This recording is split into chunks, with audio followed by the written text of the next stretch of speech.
Good Tuesday afternoon, and thanks for joining us on KARE 11 News Now. I'm Lauren Lemanchek. Breaking this afternoon, the man who helped uncover and prosecute massive fraud in Minnesota is resigning. According to the New York Times, Joe Thompson says it's been the honor of his life to represent the United States for the U.S. Attorney's Office.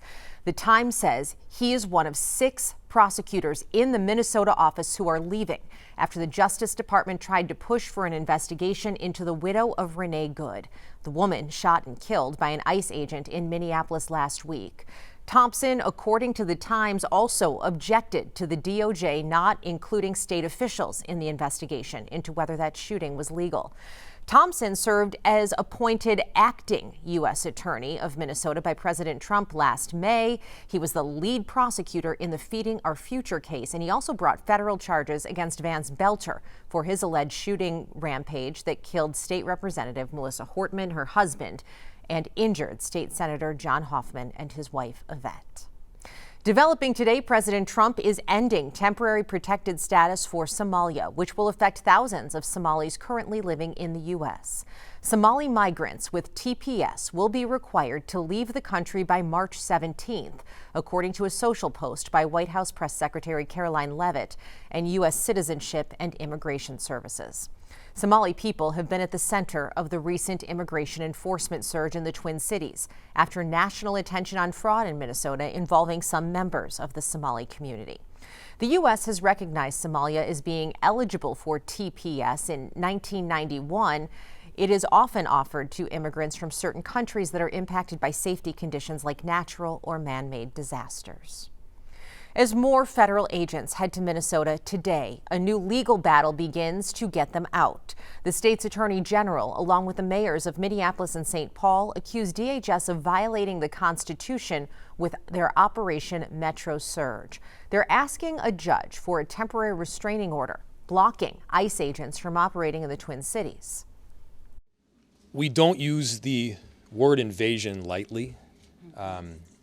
What we are seeing is thousands, plural, thousands of federal agents coming into our city. And yeah, they're having a tremendous impact on day-to-day life. And it's a negative one. And whether that's kids that are trying to get to school or businesses that are trying to open, that's police officers that are responding to 911 calls. It's just about being able to conduct daily life right here in our city. In response to the lawsuit, a White House spokesperson called it a pathetic stunt. State Republicans echoed that, calling the suit a waste of the state's resources. Well, there is growing frustration about the actions of federal agents in our state, with many raising serious questions about the way agents are conducting immigration enforcement. Kent Erdahl spoke to observers and a national security expert about what they're seeing. Minnesotans who observe and document ICE and Border Patrol operations have reported more and more close calls in recent days. They tried to chase us off the road the other day. We dialed 911, and that's when they left in a hurry. Why would you do that if what you're doing is legal? Chelsea Kane and Courtney Azar are sisters and Army combat veterans who began observing federal agents after Renee Good was shot and killed. In the past few days, they say they've also witnessed more people arrested or detained. They just dropped the citizen that they picked up, only to be driven around and then released somewhere else. That's the thing that we have seen more and more is they're doing random arrests. They're not doing warranted searches. They're not doing warranted arrests. They're not going after illegals. They're going after anyone who looks like an other. What we're seeing now is certainly an escalation point in Minneapolis. Julia Ainsley, senior Homeland Security correspondent for NBC News, says the addition of hundreds of Border Patrol agents is a big part of it, pointing to a Supreme Court brief issued this summer that gave them wide latitude to stop and detain people based on their apparent ethnicity. So that really opened up where ICE and Border Patrol could go make their arrests. They could really start basically profiling on a whole different level. Ainsley says recent videos also appear to show federal response to observers now seems to be also growing more aggressive. And rather than pulling back operations, they are going even more full force. And she says the threats and aggression towards those following and documenting them is likely the next battleground in court. Obstruction of a federal operation can be an arresting offense. The question is where that line is drawn. If you are back at a distance filming something on your phone, that should be protected.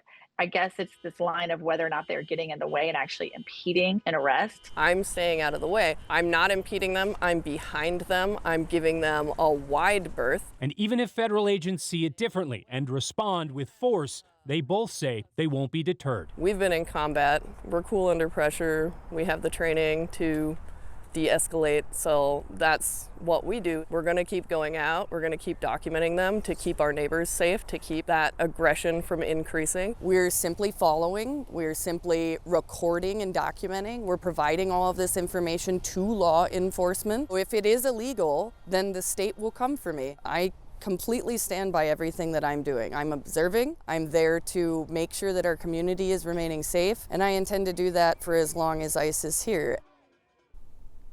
The documentation of observers and protesters could end up playing a role in court. Minnesota and Illinois both announced lawsuits against the federal government, claiming the agents are violating state sovereignty under the 10th Amendment. Attorney General Keith Ellison adding that people are being profiled, harassed, terrorized, and assaulted, accusations that will need to come with evidence in a courtroom. Today, more school walkouts across the metro in protest of ICE. Sky 11 captured hundreds of students walking out at Park Center Senior High in Brooklyn Park. This is video of student protests at Maple Grove, Roseville, and Roosevelt High School yesterday. While schools are back in session after some canceled last week due to ICE activity, the Minneapolis district is now also offering remote learning for another month. Some parents are also organizing to keep watch outside of 35 different schools during pickup, drop-off, and at several bus stops, along with providing food donations and rides to work. It's really hard for a kindergartner, a first grader, a second grader to learn online, and parents who have been through that know that. And for some families, it was super clear. It was like, nope, my whole family's staying home. We are doing e-learning. St. Paul Public Schools says it's also considering a temporary virtual option and will provide updates if there's any new information. ICE says it has the authority to arrest anyone in violation of immigration law, regardless of their criminal history. With federal immigration enforcement expanding, people are wondering what their rights are if ICE knocks on their door. Danny Spiewak explains. Even before this latest surge in federal agents, ICE had been increasingly spotted across the Twin Cities in recent months, operating near busy streets, businesses, and neighborhoods. What your rights are will depend on the context in which you encounter ICE. Anna Patratz-Acosta is a visiting University of Minnesota law professor. To search a home, ICE needs a judicial warrant signed by a judge or your permission to enter. Otherwise, you can refuse them entry. For businesses, ICE needs a judicial warrant or permission for full access to the property. But in spaces that are generally open to the public, there's more of a gray area and you have fewer options to push back. Like in a grocery store, going into the grocery store, that would be viewed as sort of like a public space, similar to like being outside. However, spaces that are private or like only employees are allowed in that space, you would need a judicial warrant. In public spaces, ICE often uses what's known as an administrative warrant, which isn't signed by a judge. Issued by the agency itself, in which they believe that the person is deportable. Retired FBI Special Agent Michael Harrigan says these operations often occur out in the open. That means visible to the public. Which might be the genesis of some of the protests you see, because they can be seen when they're making custody on the street, and individuals that don't agree with that protest at that point. Danny Spiewak, KARE 11 News. Developing right now in Brooklyn Park, police are investigating a shooting at an apartment complex near 76th and Kentucky Avenue North. This was the scene around 3 a.m. Police tell us one man was shot at a party and was taken to the hospital. They're looking for 2 people they believe were involved. Right now, inflation numbers for December of 2025 are out, and while the figures show that consumer prices were higher in December, the increase is less than what was feared by analysts. Last month, the annual pace of inflation remained the same, matching November's 2.7% annual rate. Core consumer prices, which exclude food and energy, rose by 2.6%. Both of those numbers were slightly lower than economists expected.